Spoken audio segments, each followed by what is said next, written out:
Wow লাগতে আছে। I'm তো অবাক বরিশাল ইয়া এক্সের মজা লাগতে আছে গেদুরা। আমাগো নীলা আপু এইখানে আছে। নীলা আপু হাঁটতে হাঁটতে শেষ।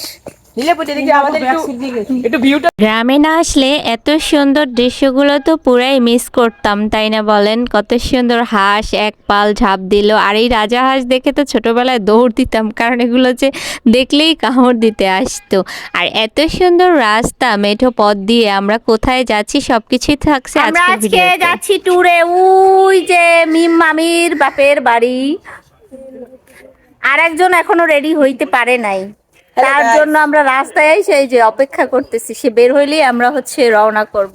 অবশেষে সে রেডি হয়ে বের হইতে পারছে। এইখানে প্রায় 1 ঘন্টার মতো তার জন্য ওয়েট করতেছিলাম। আর এই মিষ্টি নিয়ে তো আনিস একটা ভাব নেছে যে সে কিনে আনছে, আসলে সে কিন্তু কিনে নাই, কিনছে আমার মামা। যাই হোক, কথা বলতে বলতে আমাদের অটো চলে আসে, আর এই অটোটা আমাদের রিজার্ভ করা ছিল, একদম আমাদেরকে বাড়ি পর্যন্ত নিবে। আল্লাহর নাম নিয়ে আমরা অটোতে উঠে পড়লাম, আর অটো ছেড়ে দিল। আমাদের কিন্তু বেশ ভালো লাগতেছে, আর পরিবারের সবাই একসাথে গেলে কিন্তু অনেক বেশি এনজয় করা যায়।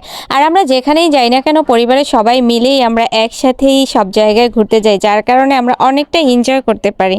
গ্রামের এই রাস্তাগুলো কিন্তু ভীষণ রকমের সুন্দর। কথা বলতে বলতে আমরা কিন্তু ব্যাকটিয়া ব্রিজে চলে আসছি, আর এই ব্রিজটা কিন্তু অনেক সুন্দর।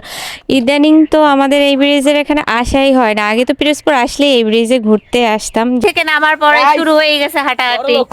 বর্তমানে আমার পাটা খুবই ব্যথা করতেছে। আমরা এখন হাঁটাহাঁটির উপরে আছি, মিনিমাম 15 মিনিট আমাদের হাঁটতে হবে। গাইস এই ভিউটা দাও, ভিউটা ও আচ্ছা, কোলা মোরা কিন্তু বরিশাল আইছি, আর এইটা হচ্ছে মোরা বরিশাল। এই কিন্তু কমেডি কাপ কমেডি কাব্বির, আর এই হইছে না গরু পাহারাদার না দীপজল। হাঁটতে আসি আর মিনিমাম 15 থেকে 20 মিনিট আমাকে হাঁটতে হবে। আয় আয়, হাঁটতে হাঁটতে ক্লান্ত হয়ে গেছে, অবস্থা পুরাই বেগতিক। যদিও এই ট্রলার দিয়ে যাওয়া যায়, কিন্তু সবাই ভয় পাইতে আছে, তাই মোরা হাঁটতে হাঁটতে যাইতে আছি। এই ব্রিজটা দেখে তো মামির বাপের বাড়ির কথা মনে পড়ছে না? এই পথ আর মনে হয় শেষ হবে না। হাঁটতে হাঁটতে তো আমরা মাটির রাস্তায় চলে আসছি, আর এইখানে দৃশ্যটা দেখে তো আমার এত এত ভালো লাগছে, মনে হয় যেন আমরা কোথায় যেন একদম ঘুরতে আসছি, বান্দরবন বা সাজেক। মাটির রাস্তা পাইয়ে গেছি, এখন মাটির রাস্তায় আড়াআড়ি শুরু। রোদে আজকে আমাদের রোদে অনেক বেশি ভালোবাসতেছে, একবারে ঘামাইয়ে টকটক হয়ে গেছি গাইস।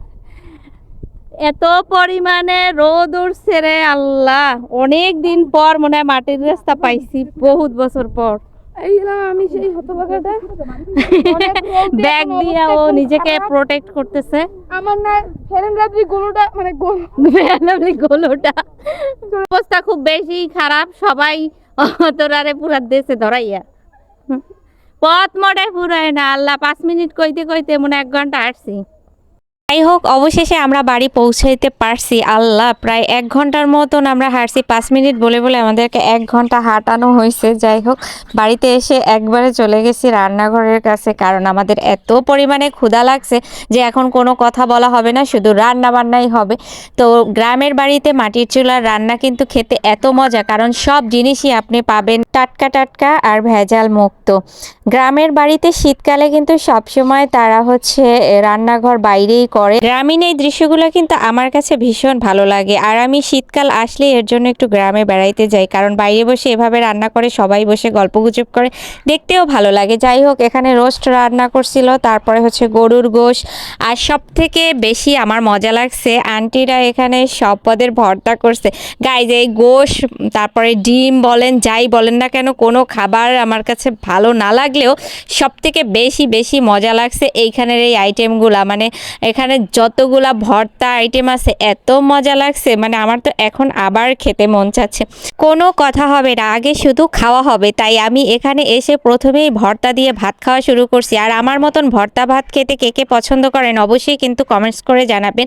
যাই হোক, ভিডিওটা আর লং করলাম না, এতক্ষণ থাকার জন্য অসংখ্য ধন্যবাদ সবাইকে। তো নেক্সট একটা ভিডিওতে খুবই শীঘ্রই দেখা হয়ে যাবে। সেই পর্যন্ত সবাই ভালো থাকেন, সুস্থ থাকেন, এন্ড আল্লাহ হাফেজ।